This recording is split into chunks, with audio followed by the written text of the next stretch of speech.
Pangarap na kaligayahan, nauwi sa kasawian. Paano ba pinaglabanan ito ng isang aming Austrian?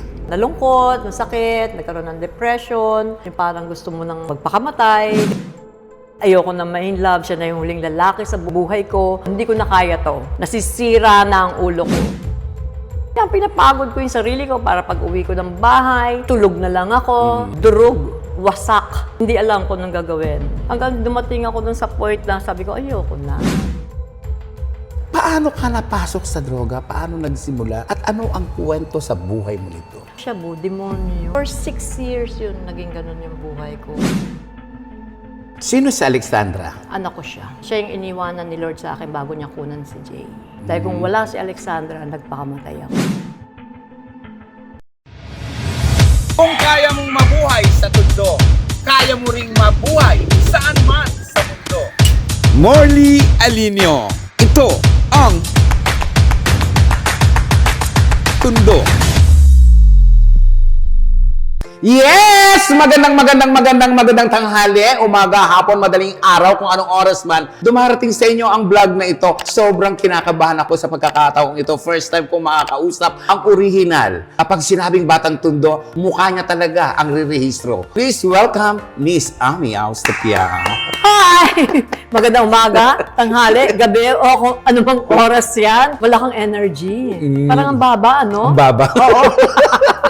Usapan ito ng mga Batang Tundo. Hindi ko alam, taga-Tondo ka rin ba? Moriones. Wow. Parola. Ay, doon yung mga maraming action talaga. So, kumusta naging buhay mo noon sa Tondo? Saan ka ba sa Tondo?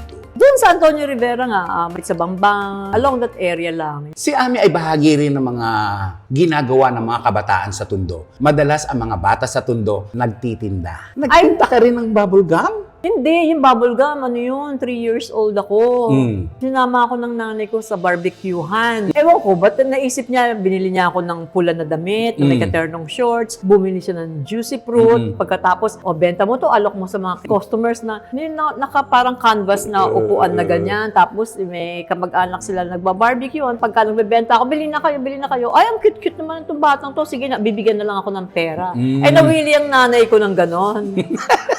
Yung puhulan, mas malaki pa yung binibigay sa akin. Pinagkakitaan ka. Mas malaki yung kita ko yata kaysa sa barbecue. So, pinagkakitaan ka ng nanay mo? Parang ganun na nga yun. Oo. Pero ano yung naging buhay mo sa Tondo? Siyempre, mahirap. Anak, mahirap. Palipat-lipat kayo ng bahay. Pagka hindi may mga oras na aalisin na yung mga bahay na yan. So, kailangan lumipat kayo. Tapos, mayroon oras naman pinapaalis na kami kasi walang pambayad. Tapos, maghahanap ka ng ibang mababayaran na uupahan na naman, napapakiusapan ng nanay ko. Tapos, nung mag-grade 1 ako, dahil gustong-gusto ko mag-aral, kailangan kong mamasukan ng katulong doon sa tiyahin ko.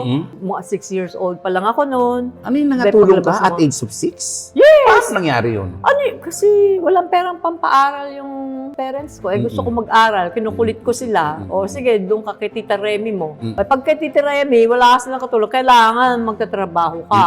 Kasi malinis sa bahay yun. Doon yung pag nagbanyo ka, maliligo ka. Pagkaligo mo, kailangan paglabas mo, labang mo na yung damit mo. Sampay mo na. Pag uwi mo sa hapon, paplansyahin mo yun. Yun ang isasabi ko, paglabas ng kwarto mo, malinis na bago ka mag-toothbrush o magmumog. Paglabas mo no, lilinisin mo yung kanal, lilinisin mo yung buong bahay, tapos magsasaing ka, wala ka makikitang dumi dun sa bahay na yun. Ikaw naglilinis nun? Yes! Kailangan lahat makita. Ibig sabihin, Ami, sa age mong 6 years old, marunong ka na magugas ng pinggan, magsaing, maglaba. Magluto, lahat. Marunong na. Kasi bago, mga 3 or 4 years old, mahilig ako Pinutusan pa ako sa palengke, nung 5 years old ako. Kasi pag bumibili ako sa palengke, naawa din yung mga tindera. Kunyari, sige na nga, sa'yo na yan. O ganyan. Bibigyan ako 5 piso. Pag uwi ko, halos buo pa yung 5 piso ko. Pero pang suklitas ang dami ko nabili. Kasi malapit lang naman yung malakas ang loob ko. Saan ka ba nag-aaral ng elementary? Elementary sa M. Hison, doon sa may Abad Santos. Nung high school, saan ka nag-aaral? Yun, Raha Soliman High School.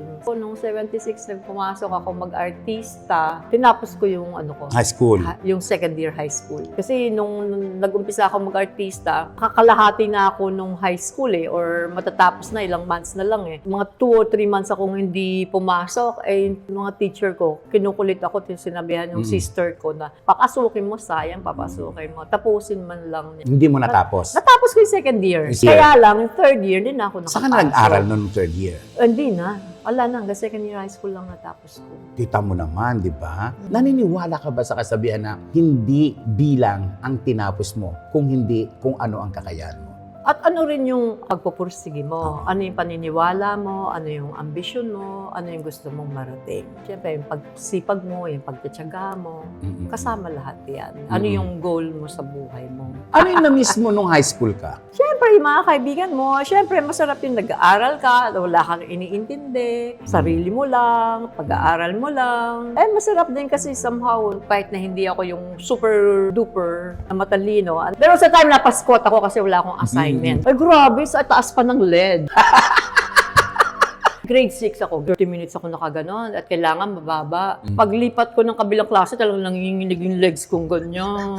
Naranasan mo talaga yung buhay mahirap. Oo naman. Maski na nung magkaroon ako ng pera, kami nung ate ko. O sige, bibigyan ko kayong tig-pipiso, linisin niyo yung bahay ng tiyahin mo. Tapos naranasan ko rin naman yung bibili ako ng pinya. Pero ito medyo malaki na ako. 12 years old na ako. Tapos bamatamisin ko yung pinya. And then, bibenta ko ng tig-gis isang ano. May natuto ka magtinda rin? Oo, kasi yung tiyahin ko, pag umaga may lugawan, pansit, may tokwa, ganyan. Pag umaga, ang dami nag-aalmusal doon. So pagka yung mga 1 o'clock, mga 2 o'clock, wala siya doon na. Bago man ang halian, ubos na yon. So pumupuwesto ako doon sa lamesa niyang mahaba na yun. Yung gano'n, mga 1 o'clock, ganyan. O sige, dami bibili sa akin na pinya. Yung bibili ko pinya, 20 centavos lang. Abutin, magkakaroon ako ng 250. Saan ka namimili noon? Sa Elcano, Divisoria? Yung Bambang. Felix De Leon yung pinaka, nung bata ako doon eh. Doon ako unang-una, yung tiyahin ko. Ito yung bahay nila sa harap. Kumbaga, yung likod, nilagyan nila ng extension. Doon kami. May hagdanan lang pataas. Yung ilalim ng kangkungan. Wala kaming banyo. Meron lang kaming gripo doon. Nakikibanyo-banyo lang. Ay, pero hindi kayo... Ligo-ligo lang. Di ba walang banyo uso noon? Di ba? Yung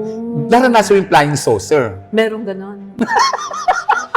Hindi naman ako nag-flying saucer. Ano lang? Ako mismo. Go with the flow.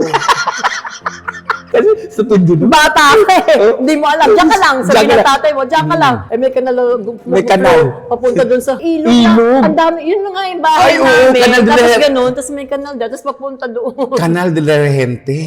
Hirap ng buhay, no? Ay, oo. Nakabata pa naman ako talaga noon. Pero matandain ako eh. Ano ang natutunan mo sa pagiging mahirap? Marami. Sa panahon ngayon, gusto ng mga tao, di ba? Yung mga bigay lahat sa mga anak. Yung ayaw ko kasing maranasan na anak ko yung hirap na pinagranasan ko. Pero kung tutuusin, nakikita ko, nagpapasalamat ako sa Diyos na pagdaanan ko yung hirap. Nagpapasalamat ako kasi marunong ako ngayon ma-appreciate yung mga maliliit na bagay. Yung simpleng bagay lang, masaya na ako. Nung panahon na nag-artista ako, bago ako mag-artista, gusto kong magkaroon ng kaset. Talagang pangarap ko magkaroon ng kaset. Tapos nakapag-artista ako, nakaipon ako ng 1,000. Nakabili ako ng Sanyo pa noon, yung double deck. Kasi tapos nire-record ko yung boses. Kasi pag bumili ako ng tape na ganyan, mahal. So bibili ako ng blank tape. Tempuhan ko pa. Kaya yung mga DJ, daldal ng daldal, di ba? I-on mo, bigla siya magkasalita, nakakainis. So, I mean, maghirap man ako, pero wag naman. Pero sabihin, sanay ako magtiyaga, sanay ako magtrabaho, makakasurvive ako.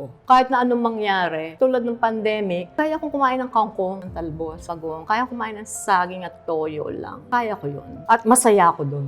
Ano yung mga bagay na nakain mo na masasabi mong grabe ang pinagdaanan nyo? Kasi may mga tao, ako kabilang ako rito. Para sa akin, nung kabataan ko, ang sarap na ako sa mantika at toyo. Pareho tayo. Ay, ganyan.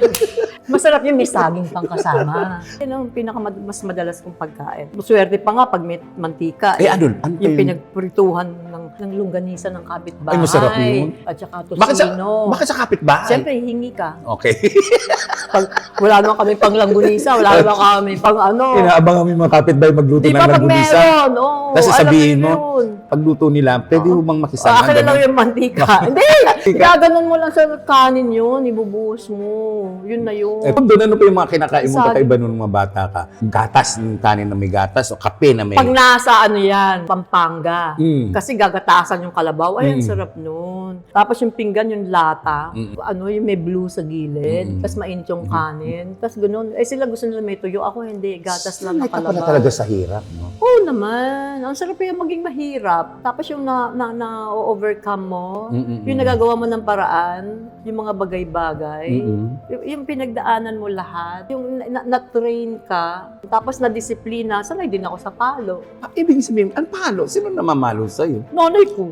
Kasi kailangan maglinis ka ng bahay. Pag naglinis ka ng kusina, kailangan yan lahat makinis. Kailangan yan natuyo. Kailangan yan pag nakakita siya isang mumu ng kanin, papaluin ko niyo. Nakatulong ba ito sa'yo? Nakatulong sa akin na maging maayos, nakatulong sa akin na maging malinis. Ngayon, ayoko ng kalat. Kaya ayan, alam na niya ko, ayoko ng meron kahit na isang pangit lang, may isang gasgas lang. Pati tiyahin ko siguro. May pagka-OC ako.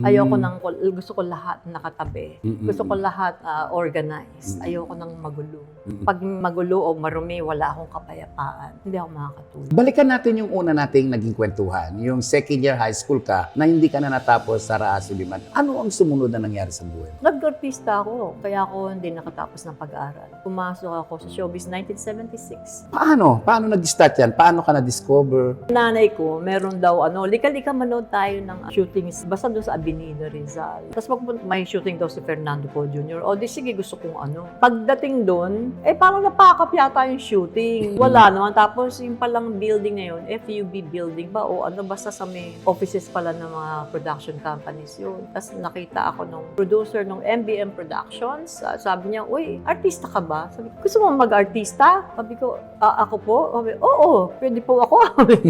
O, liga, pasok ko sa loob. Tapos nandun yung director na si John Gallardo. Sila yung nag-produce ng Bitayin si Baby Ama na nag-launch kay Rudy Fernandez. So, nakasama ka doon? Yes. Ginawa ko introducing ang pangalan ko, pero yung role ko wala lang. Ano ba ang Kaibigan role mo lang doon? ni Alma Moreno. Para meron lang sidekick si Alma na friend. Ano ang sumunod na pelikula mo pagkatapos nung kay Rudy? Pagkatapos ng kay Rudy, puro mga beat roles lang, ang mga...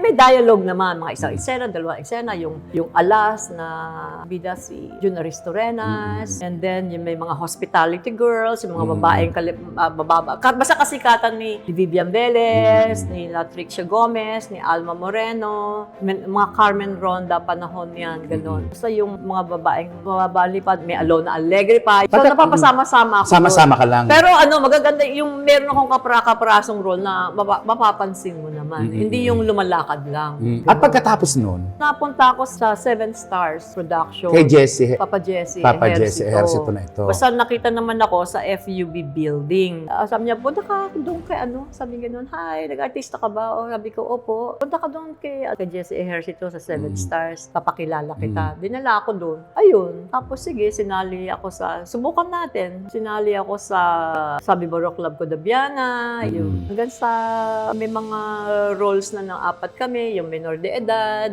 Kasama sila Rio Locsin, yung launching movie ni Lorna Tolentino, Dulce Amor. Kasama ka rin doon. Yes, gano'n. Basta yung mga puro supporting roles lang muna. Ganun. Isang direktang tanong, okay lang ba siyang tawagin kang Tondo Girl? Okay lang sa akin. Kasi, Proud ka ba? Oo naman. Kasi sa Tondo, doon mo makikita yung mga totoong tao. Doon mo makikita yung, what you see is what you get. Pinasabi nila, magulo, may tapang. Pero dyan yung makikita mo kung ano yung nasa loob nila. Yun yung makikita mo. Walang halong kaplastikan. Kung gusto ka nila, gusto ka nila. Kung ayaw ka nila, ayaw ka nila. Kung ano yung nasa loob nila, ilalabas nila. Ganun kami. So siguro kaya nasanay din ako na gano'n na prangka. Kung ano yung nasa loob ko, sinasabi ko. Walang tago-tago. I'm very transparent. Pasok ako sa mundo mo ngayon. Sige. Kasi alam naman natin, sikat ka. Alam naman natin na marami kang savings, may kita ka at hindi ka na mag-artista, pwede. Ano bang buhay meron ka? Masaya. Una-una, nagpapasalamat ako sa Panginoon. Biniyayaan niya ako ng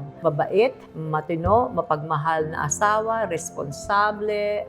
Wala na akong mahihiling pa. Nag-aartista ako kasi ayoko lang sayangin yung dati tumigil ako pero sa conviction ko, pag nagpe-pray ako, tapos ang daming na pinahiram ka ng talento, ng Panginoon, sana wag mo sayangin. Binigay niya sa iyo para magka-blessing ka at yung blessing mo, binibigay sa iyo para maging blessing ka rin sa iba. Binibigyan ka niya ng pera para somehow yung kinikita mo, magamit mo pa ang tulong sa iba, magamit mo sa simbahan, sa mga taong nangangailangan. So, wag mong sayangin. Happy naman akong housewife lang, di ba? Nasa Housewife bahay lang. lang. Actually, yun lang ang pangarap ko, yun lang ang gusto ko talaga sa buhay. Talaga? Pero Pero yes, mag-asikaso ng bahay, ng asawa, ng anak, ng mga apo. So, sobrang kontento ko kay Duke Ventura.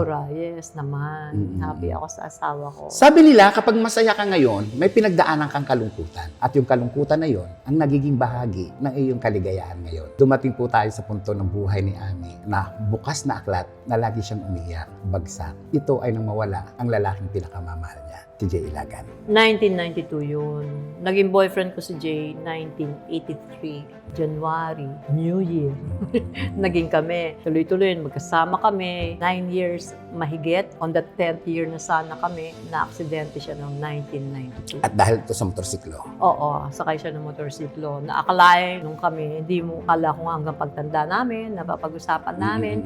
Pag may nakita kami nakasakay sa kotse na dalawang matanda, tignan mo yan, babe, oh. Pagtanda natin, mga puti ng buhok. Pagtanda natin, ganyan din tayo. Sabi ko, oo nga, ganyan. Yun yung, yes, tama ka. Nalungkot, nasakit, nagkaroon ng depression, yung parang gusto mo nang magpakamatay, ganyan. Pero, syempre, hindi. Tuloy pa rin ang buhay. Pangarap na kaligayahan na uwi sa kasawian. Paano ba pinaglabanan ito ng isang Ami Austria? Noong una, kapit ka sa mundo. Noong una, sabi ko, iyak ka ng iyak ilang buwan, parang gusto mo na magpakamatay. Sabi ko, ayoko na ma-in love, siya na yung huling lalaki sa buhay ko. Ayoko siyang mawala. Pero hindi eh. Hanggang sa mababaliw ka na, maloloka ka na, hindi mo na alam. Teka muna, hindi ko na kaya to. Sabi ko, mag-boyfriend ako ulit. Magpaganda ako ulit. Sabi ko noong una, ayoko na ma-in love, pero hindi. Sabi ko, hindi ko na kaya to. Nasisira na ang ulo ko. Diba dati, judge mo yung mga pagka may mga taong namatayan, ng asawa, tapos magkaroon rin kagad ng kapalit, i-judge mo, ay, hindi niya mahal ang asawa niya, nag-boyfriend siya. Asawa agad. Hindi pala. Kasi hindi mo kaya. Ang hirap. So maghahanap ka ngayon ng kung paano, saan mo ibabaling yun. So nagano ako, hanggang sa sabi ni Lorna, tsaka ng kaibigan ko si Telly, mag-exercise ka kasi para ma-release yung endorphin, mawala yung depression mo, hindi ka malungkot. Kasi lagi ko sinatawagan, iyak ako ng iyak. Alam nila, hindi ka, dito ka sa gym, ganyan. Hanggang sa excellence. Umaga pa lang, nandun na ako. Umaga, tanghali, hanggang gabi. Pagkatapos lalabas ako, yung kotse ko parang bahay na, may mga gamit yan, may makeup yan. Para pag gimmick sa gabi, handa ako. Tuloy-tuloy ako sa gimmick. Kaya pinapagod ko yung sarili ko para pag uwi ko ng bahay, tulog na lang ako. Boyfriend, nagtagumpay ako, gumanda, pumayat, humaba ang buhok, sumexy naman. May mga trabaho pa on the side, syempre. For how many years yun? 1992 hanggang 1997, yan, 5 years o 98. Yung pag ganun-ganun ka ng relasyon, paiba-iba, palipat-lipat, inahanap mo yung, akala mo sa umpisa, okay ka, masaya ka na, hindi pala malungkot ka, sa umpisa excited ka, tapos mabubor ka, makikipag-break ka, hanggang dumating ako dun sa point na sabi ko, ayoko na. And then, in-invite ako ng friend ko, si Ellie, tsaka ni Isabel, na umattend ng Bible study sa bahay Doon nila. nagsimula. Doon nagsimula na, hindi pala yun ang kasagutan. Ang unahin ko pala ang Diyos. Tama naman. Pero nung mga panahong andiyan si Jay, ni wake niya, kumusta na ang isang Ami, yung particular na oras na yun? Ay, syempre, durog, wasak. Hindi alam kung anong gagawin. Yun yung panahon nga na iyak ka lang ang iyak, hindi ka na makapag-isip, hindi mo na alam kung anong gagawin mo. So, buti na lang may mga kaibigan ako na sasagot ka na lang, o kami na bahala sa ganito, sige, o kami na bahala doon sa libig, sige, ang intindihin ko na lang emosyon ko. Yung pain lang, yung iyak ko, yun na lang ang iniintindi ko. Tapos the rest, sila na yung bahala. Ami, sabi mo kanina parang gusto mong tapusin ang buhay mo. Yes. Sinubok mo ba? Hindi. Takot naman ako. Takot ako sa Diyos. Hindi ko naman pwede gawin yun. Ang bawat dumarating sa buhay natin ay laging may mga magandang alaala. Tanong ko sa iyo, Ami, sa mga kinauupuan mo ngayon habang kausap mo ako, ano yung isang magandang alaala ng isang Jay Ilagan na nakatatak sa puso at isipan mo? Hindi ko makakalimutan yung muka niya nung panahon na mahaba yung kwento eh. Kasi nung ginagawa namin yung brutal, nagka-crush siya sa akin eh. Nagugustuhan niya ako eh. And then yung manicure kay Hilda Coronel, nagpupunta siya kay Hilda kasi may anak sila, di ba? Pag pupunta yung manicurista sa akin, tinatanong kami ni Jay. Ano ba? Lagi kang tinatanong ni Jay. Ginaganon sa akin. Sabi ko, baka may gusto sa akin yun. Yung pala, totoo na pala. Oh, Tapos, December 27, 1982. Siyempre, kaibigan ko si Lorna Tolentino, si Fanny Serrano. A-attend kami ng Metro Manila Film Festival. Magkasama kami ni Lorna. Ano ako noon? Single. And then, kakanta doon yung Bad Banana. Si Edgar Mortiz. Si Edgar Mortiz, si Janel Delgado, tsaka si Jay, silang apat. Nanalo noon si Christopher De Leon ng Best Actor. Tapos ako, magpe-present ako ng Best Actress noon. Pero nung tinawag na yung magpe-present ng Best Actress, hindi ko makakalimutan, ito yung dulo ng stage. And ando siya sa kabilang dulo ng stage. Alam mo yung tumingin sa'yo, tapos alam mong contact ng mata, ganon. And then lumakad papalapit na ganyan. Kahit na ang layo-layo niya, alam mo gano'ng kalapad ang stage, di ba? Ng ICC yata, mga ganyan. Naku, papunta sa akin, tinatarget ako. Nararamdaman ko yung presence na papaganyan ako. Tapos, nung malapit na sa amin, biglang lumiko kay Lorna, humalik siya. Sabi ni Lorna sa akin, hindi naman ako hinahalikan nito Sabi ko, pasensya ka na ako target niyan. Pag ganun, humalik sa akin. Hi, ganyan. Chikat-chikat. Nagpresent na ng Best Actress, Best Actor. Kami dalawa ni Altantay yung sa Best Actress. Nanalo na si Boyet. Kakatapos lang din nila kumanta. Backstage. Sabi niya, puntahan muna natin, babatiin ko lang si Boyet. Sabi niya. Kasi, syempre, napaka-gentleman naman niya kung papabayaan niya ako malis. Bago kita ihatid sa upuan mo, sabi ni Altantay, samahan mo lang muna. O, sige. Tapos, nung babatin, Jib, sabi nila kay Boyet, hello, hi. Siyempre, bumati si Bobot sa akin, bumati si Johnny sa akin, si Christopher, thank you, ganyan. Siya nandun sa likod, nandun sa corner doon. Pero, nakaganyan lang siya. Parang manghang-mangha lang siya sa alindog ko. Pagkatapos sige, natatandaan ko lang after 2 days, mga 29 o 30, nag-shooting sila pala. Ano chinismis na ni Lorna? Nakatira ako sa El Nino Apartel, sa baba ng parlor ni TF. Sabi niya, lika, sabihin na natin sa kanya, sabi niya kay TF. Iharap mo sa salamin. Ganyan kasi, di ba, yung make-upan. Ano yun? Merong gustong magligaw sa'yo. Member ng Bad Bananas, sikat ang Bad Bananas. Siyempre, hindi naman si Christopher, hindi si Johnny, hindi si Bobot. Alam ko na yan, si Jay Ilagan. Ba't alam mo? May gusto sa akin yan, alam mo. Pwede daw bibigay ko telephone number mo. Tapos sabi ko, manligaw muna siya. And then, manligaw? sabi niya, siyempre, pero bigay ko yung number mo. Tapos yun, December 31, tumawag. Can I ask you out? Ganyan, dinner. Sabi ko, sige. Tomorrow, anong oras? Mga 8. Tapos sabi niya, wag na mga 8 na lang kung 8. Tapos nung first date namin, tapos na mag-dinner, biglang, alam mo naman bakit niyaya kita lumabas, di ba? Sabi ko, oo, parang, katarantaduhan naman. I'm sorry for the word. Katarantaduhan naman kung sabihin ko kagad sa'yo, mahal kita, tapos di pa naman ako sigurado. Sabi ko, okay lang. Yun yung mga moment na Hindi yung makakalimutan. tingin niya sa akin, tapos yung buong buo. Bilang isang partner, sino ba si Jay? Paano ka inalagaan ni Jay? Si Jay, masyado siyang mabait sa lahat. Tapos, masaya yung inaaway mo na, nag-aaway na kayo, pero napapatawa pa rin. Magaan siya kasama. At iyon ang iniyakan mo ng bongga mo. Oo, kasi wala kami naging problema. Walang siyang ginawa na nasaktan ako. Kaya kahit na emotionally, kahit na wala. Kung meron man, nasa paligid lang. Pero kung kaming dalawa, wala kaming problema. Balikan lang natin, di ba naging si Hilda at si Jay during that time bago ikaw? Kumusta naman yung naging takbo ng friendship ninyo ni Hilda after nung mapunta si Dati kasi gumawa pa kami nung mahawi man ng ulan. Okay. Hiwalay na sila doon. Bago hiwalay kami na sila. naging kami ni Jay, may 2 anak pa siya. Nagkaanak na siya ng 2 sa iba. Pero Bago sila ikaw. ni Jay, maintain Meron yung din. friendship nila. Tapos ang dami nga nagsasabi, uy, si Christian Espiritu ba yun? Tsaka si Manny Morpe. Tuwang-tuwa naman kami na si Jay meron ng kasi si Hilda, Meron na. meron na, nagkadanak na ng 2. Siya kami, wala ba itong magiging Tapos nung naging kayo, happy kami for him. Gusto namin sumaya siya. Nagkaanak ba kayo ni Jay? Hindi May panghihinayang? Hindi rin. Yun yung purpose ni Lord Nung una, sabi ko, sana, pero okay lang pala na hindi. Bakit? Kasi, pinagpahinga na siya ni Lord Yun. Pero may gusto kang ipagpasalamat sa mga nangyaring yun. Nagpapasalamat ako sa Panginoon na sabi ko, mahal ko siya, ko lahat, pero meron pa bang mas magmamahal sa Kanya kaysa sa iyo? Mas hihigit pa ba yung Lord yung pagmamahal mo sa Kanya kaysa sa pagmamahal ko sa Kanya? At maibibigay ko ba yung kaligayahan na kaya mo ibigay sa Kanya? Hindi, kaya let go. Nilet go mo Thank siya. you. thank you, ikaw na. After, matagal bago ko Ilang taon bago mo siya nilet? Bago ko, yung tutuusin, akala mo, nung una, na-let go mo na. Pero ayun na nga, kada makikipag-break ako sa boyfriend ko. Naalala mo siya? Kasi yun na nga, ang problema, hinahanap ko yung kabaitan niya sa ibang tao.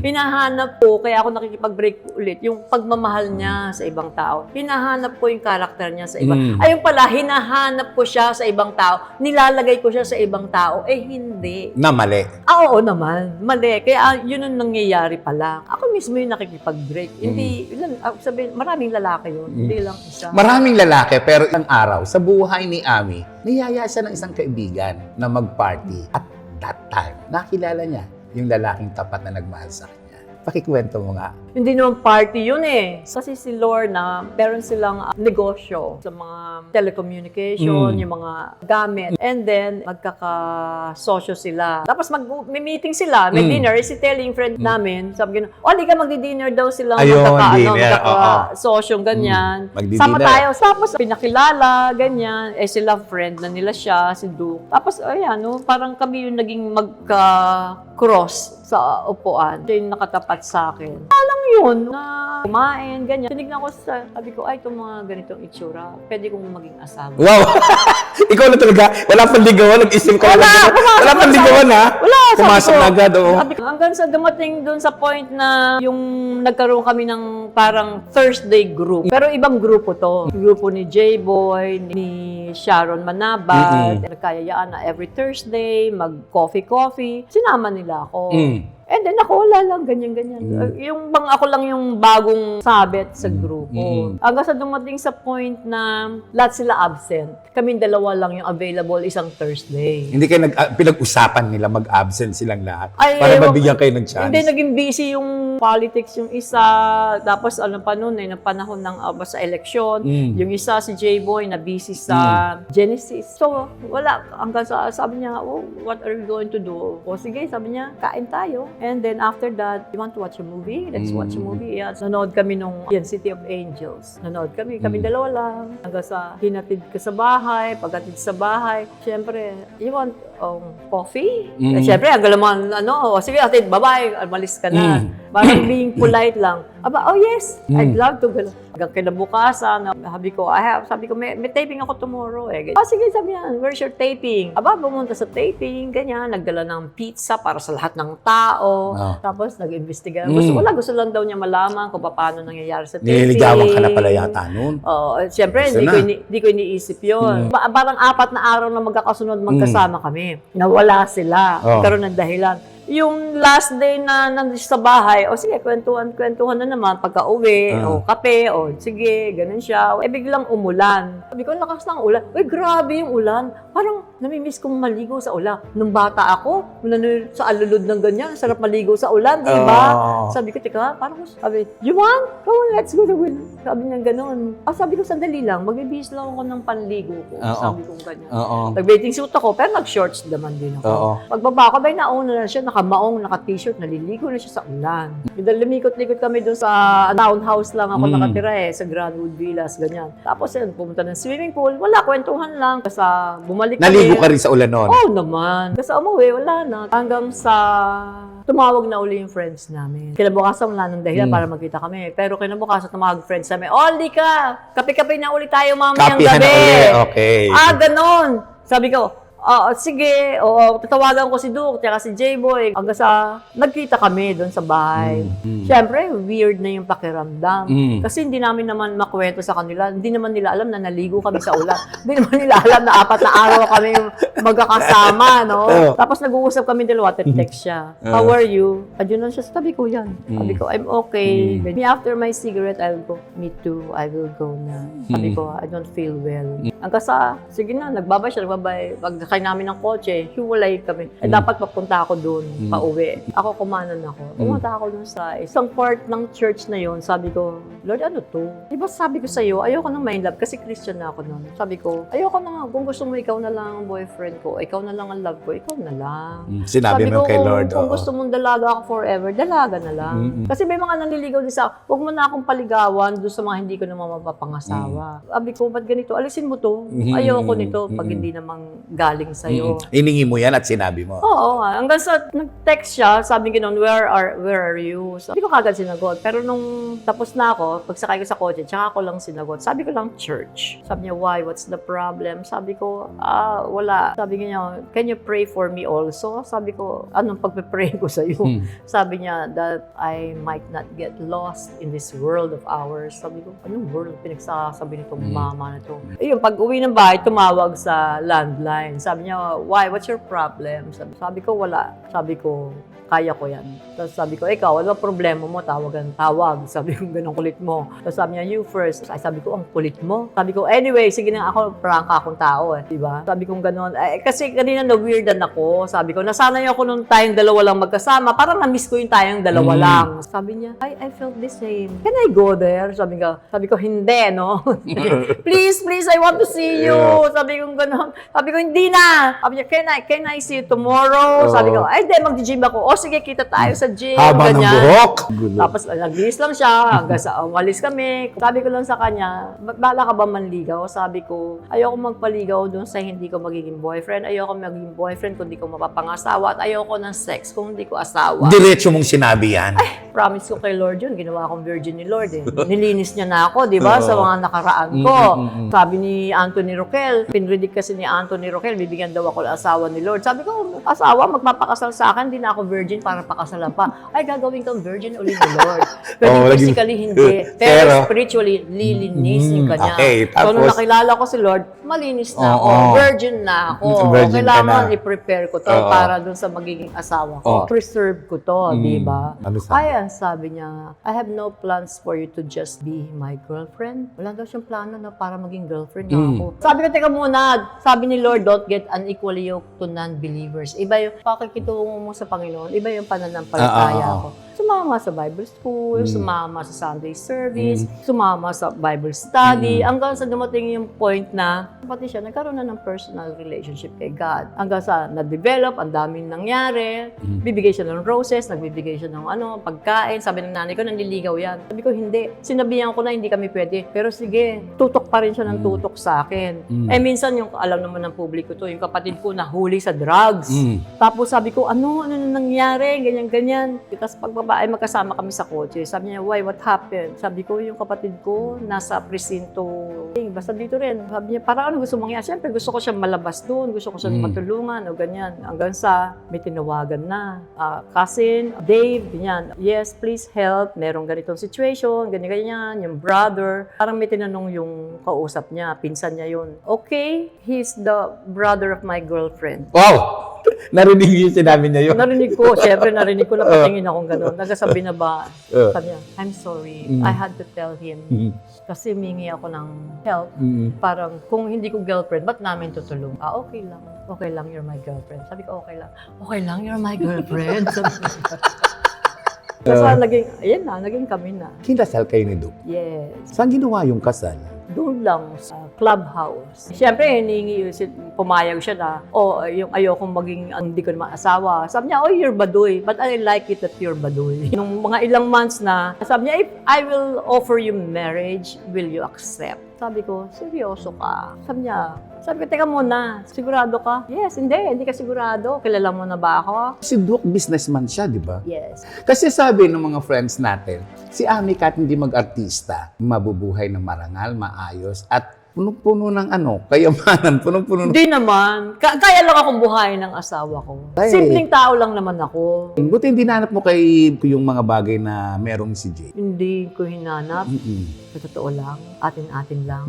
Nalampasan niya Yun yung sinasabi ko nung kay Lord na ayoko na. Nahanap ko yung katangian ni Jay, nahanap ko yung kabaitan niya, yung pagmamahal niya. Sabi ko, sige na nga. Sabi ko noon, di bali nang di kasing bait ni Jay, basta wag lang ako malungkot. O di bali nang hindi ako masyadong mahal katulad ng kay Jay. Sabi ko, basta ayoko lang, basta importante, may love life lang ako. Si Connie Reyes, sabi niya, may nanliligaw sa akin. Iwento ko sa kanya, bakit yan? Hindi galing kay Lord yan. Sabi ko, mahirap maging di bali nang hindi ako ganun kamahal, di bali nang hindi kasing bait. Don't settle for anything, sabi niya, less. Pag si Lord na nagbigay, hindi second prize, hindi third prize, hindi consolation prize. Pag si Lord na nagbigay, at grand prize. At si Duke, ay grand prize ng buhay mo. Yes, kaya lahat. Of course, CJ Lagan is the love of my old life. Wala nang makakapalit doon. Wala nang makakatulad yun. Pero, nung nakilala ko na si Lord, bago na ang buhay ko, sabi ko kanina, virgin ako, di ba?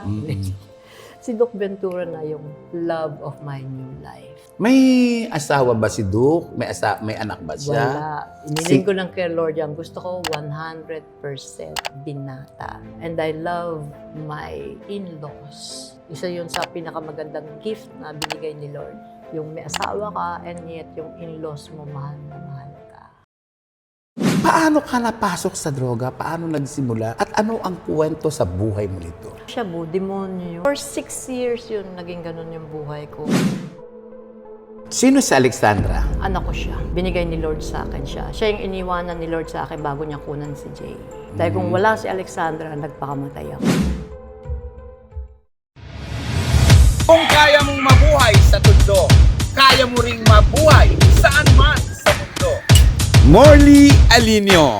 Ito ang Tundo.